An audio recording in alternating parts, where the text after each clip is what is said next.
त्यांनी देवेंद्र फडणवीसांचं सरकार या महाराष्ट्रामध्ये विराजमान केलं। आज मला या गोष्टीचा अभिमान आहे की या महाराष्ट्राच्या निर्मितीपासून 3,18,00,000 मतं घेऊन 51.78% मतं घेऊन 288 पैकी 235 आमदारांचं सभागृह असलेलं आजपर्यंतच्या इतिहासातलं सर्वात मजबूत सरकार या महाराष्ट्रामध्ये निलेशजी आपल्यावर विश्वास ठेवून आलेला आहे। आणि जेव्हा निवडणुकीच्या काळामध्ये आम्ही तीनही पक्षांनी महायुतीच्या तीनही पक्षांनी वचन दिले होते की आमचं सरकार आल्यावर आम्ही हे वचन पूर्ती करू। नितेशजींनी जो जाहीरनामा या ठिकाणी जनतेला दिला होता, केसरकरजींनी जो जाहीरनामा दिला होता, या जाहीरनाम्यामध्ये जे अत्यंत महत्त्वाच्या बाबी आम्ही सरकारच्या माध्यमातून कबूल केल्या होत्या की आमचं सरकार आलं तर आम्ही शेतकऱ्याला कर्जमुक्त करू। मला या गोष्टीचा अभिमान आहे की महाराष्ट्रातल्या 33 लाख शेतकऱ्यांचं 36,000 कोटी रुपये खर्च करून या महाराष्ट्राच्या जनतेचा कर्ज माफ करण्याचा निर्णय आमच्या सरकारने घेतला आणि आज खऱ्या अर्थाने पहिलं वचन आम्ही या महाराष्ट्रातल्या जनतेचं पूर्ण केलं।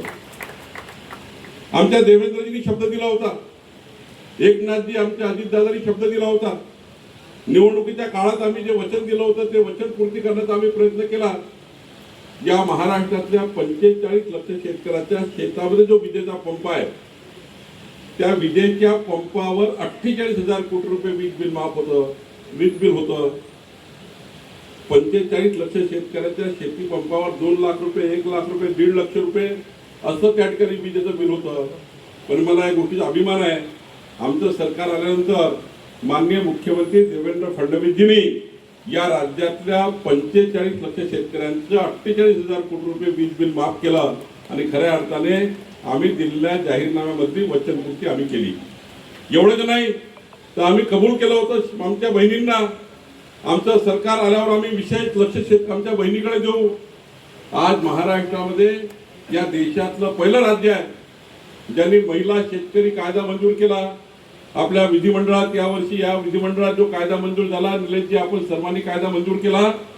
या कायद्यामध्ये महत्त्वाची बाब काय आहे, शेतकरी बहीण असेल तिला तर शेतकरी दर्जा मिळतो, पण शेतात मजुरी काम करणारी, मत्स्य व्यवसाय करणारी, कृषीचा व्यवसाय करणारी महिला, शेतमजूर महिलेला शेतकरी कार्ड मिळत नाही कारण या राज्यामध्ये कायदा नाही।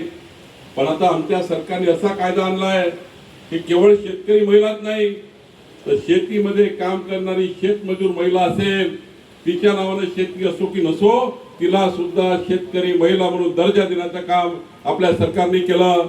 आणि आता निलेशजी आपल्याला प्रत्येक विधानसभेतल्या सर्व शेतमजूर महिलांना, ती कुठलाही उद्योग करणारी, शेतामध्ये उद्योग करणारी महिला असेल, शेतमजूर महिला असेल, मत्स्य व्यवसाय उद्योग करणारी महिला असेल, या सर्वांना शेतकरी दर्जाचं कार्ड द्यायचं आहे। आणि हे कार्ड मिळाल्यानंतर राज्य सरकारच्या, केंद्र सरकारच्या सर्व योजना आमच्या शेतकरी महिलांना त्या ठिकाणी मिळणार आहे। खऱ्या अर्थाने या ठिकाणी या बाबीचाही समावेश आम्ही केला। माननीय मुख्यमंत्री देवेंद्र फडणवीसजी, एकनाथ शिंदेजी, सुनेत्रा पवारजी आणि आमचं सरकार हे समाजाच्या शेवटच्या गरीब माणसाच्या कल्याणाकरता काम करत आहे।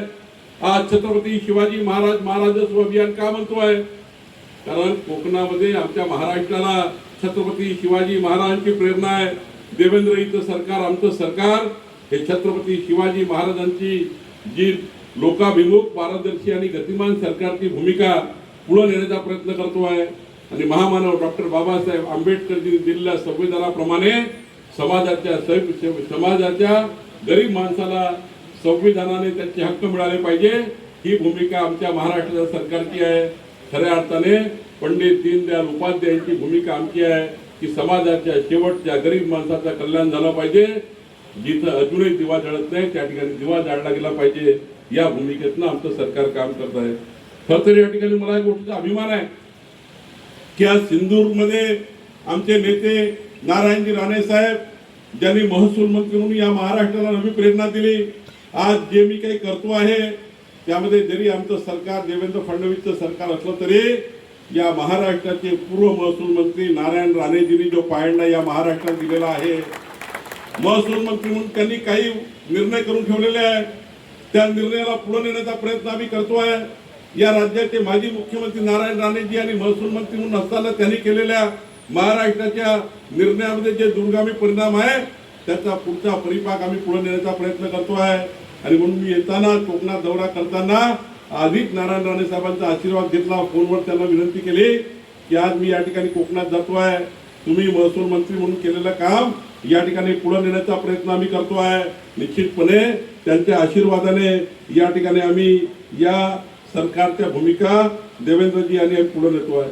खरं तर महाराजस्व म्हणजे काय आहे तर कामाचा वेग आणि न्यायाचा मार्ग या ठिकाणी मोकळा करतो आहे, सरकारला लोकांच्या दारी नेण्याचा प्रयत्न आम्ही करतो आहे। एवढंच नाही की निर्णय झाले पण निर्णयाची अंमलबजावणी सिंधूर जिल्ह्यात होते की नाही, ती कणकवलीमध्ये होते की नाही, सावंतवाडीमध्ये होते की नाही हे पाहण्याकरता हा या ठिकाणी प्रयत्न आमच्या सरकारचा आहे। एवढंच नाही, खऱ्या अर्थाने कायदा न पाळणाऱ्या लोकांना सक्त ताकीद देण्याचे निर्णय आम्ही करणार आहोत, पण कायदा पाळणाऱ्या लोकांच्या पाठीशी भक्कमपणे ताकद उभी करण्याची या ठिकाणी आमच्या सरकारने विचार केला आहे। आणि म्हणून या अभियानाच्या माध्यमातून विकसित महाराष्ट्राची भूमिका आम्ही तयार केलेली आहे। माननीय देवेंद्र फडणवीसजींनी विकसित महाराष्ट्राचा संकल्प केला आणि या विकसित महाराष्ट्राच्या संकल्पाला पुढे नेण्याचं काम आपलं सरकार करत आहे। मला या गोष्टीचा अभिमान आहे की या महाराष्ट्रामध्ये आमचे मंत्री नितेश राणेजींनी ज्या पद्धतीने मत्स्य व्यवसाय विभागामध्ये आज प्रचंड क्रांती करण्याचा विचार केला आहे। या महाराष्ट्राच्या संपूर्ण मासेमारी करणाऱ्या प्रत्येक व्यक्तीला त्यांच्या हक्काचा न्याय मिळवून देण्याचा अधिकार केला आहे। विदर्भ, मराठवाडा, पश्चिम महाराष्ट्र, उत्तर महाराष्ट्रात त्या ठिकाणी मत्स्य व्यवसाय करणाऱ्या छोट्या त्या ठिकाणी वॉटर बॉडीमध्ये नवीनीकरण करून आधुनिकीकरण करून आज मत्स्य व्यवसायाला महाराष्ट्राचा प्रचंड मजबूत मत्स्य व्यवसाय करण्याचा विचार केला आहे। आणि अनेक दिवसापासून ही जी संकल्पना होती की मत्स्य व्यवसायाला कृषीचा दर्जा दिला गेला पाहिजे, तो कृषीचा दर्जा देण्याचं काम आमच्या नितेश राणेजींनी करून दाखवलेलं आहे। खऱ्या अर्थाने कोकणातला आमचा शहर या महाराष्ट्रामध्ये प्रचंड ताकद निर्माण करतो आहे, याचा अभिमान माझ्यासारख्या कार्यकर्त्याला आहे। आज राज्यामध्ये कृषीचा दर्जा देण्याकरता अनेक लोकांनी प्रयत्न केला, एक दर्जा कृषी दर्जा मत्स्य व्यवसायाला मिळाला आणि प्रचंड ताकद आता मत्स्य व्यवसायाला मिळणार आहे। कृषीचा दर्जा मिळाल्याबरोबर केंद्र सरकारच्या राज्य सरकारच्या कृषीच्या योजना लागू होणार, वीज बिलाची सूट मिळणार, या ठिकाणी पीक कर्जाची सूट मिळणार। कृषीच्या जेवढ्या योजना आहेत तेवढ्या मत्स्य व्यवसायाला लागू करण्याचा निर्णय आमच्या नितेशजींनी केला।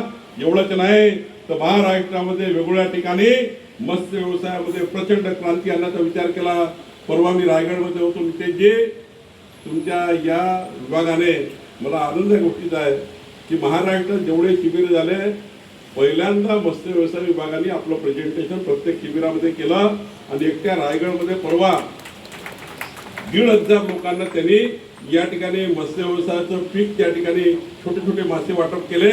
3,000 रुपयाचं पॅकेट त्यांनी मोफत दिलं आणि खऱ्या अर्थाने 1,500 कुटुंबांना मत्स्य व्यवसाय करण्याकरता रायगडमध्ये त्या ठिकाणी काम सुरू झालं। छोटे व्यवसाय त्या ठिकाणी उभारले जाऊ शकतात। जिल्हा परिषदेच्या मालकीच्या छोट्या वॉटर बॉडीमध्ये प्रचंड ताकद निर्माण होऊ शकतं। जलसंधारण जलसंपदाचे वॉटर बॉडीमध्ये प्रचंड या ठिकाणी क्षमता निर्माण होऊ शकतं। आणि परवा माननीय पंतप्रधान नरेंद्र मोदीजींनी घेतलेला निर्णय जो या कोकण किनारपट्टी करता संपूर्ण या ठिकाणी नवी उद्योगाची जोड देणारा निर्णय, परवाच्या माननीय पंतप्रधान मोदींच्या निर्णयामध्ये आपला सागरी किनारा इतका मजबूत होणार आहे की जगातलं सर्वात सक्षम जर कुठला विभाग असेल तर कोकण विभाग होणार आहे आणि त्या सर्वात मोठी ताकद सिंधुदुर्ग जिल्ह्याला मिळणार आहे।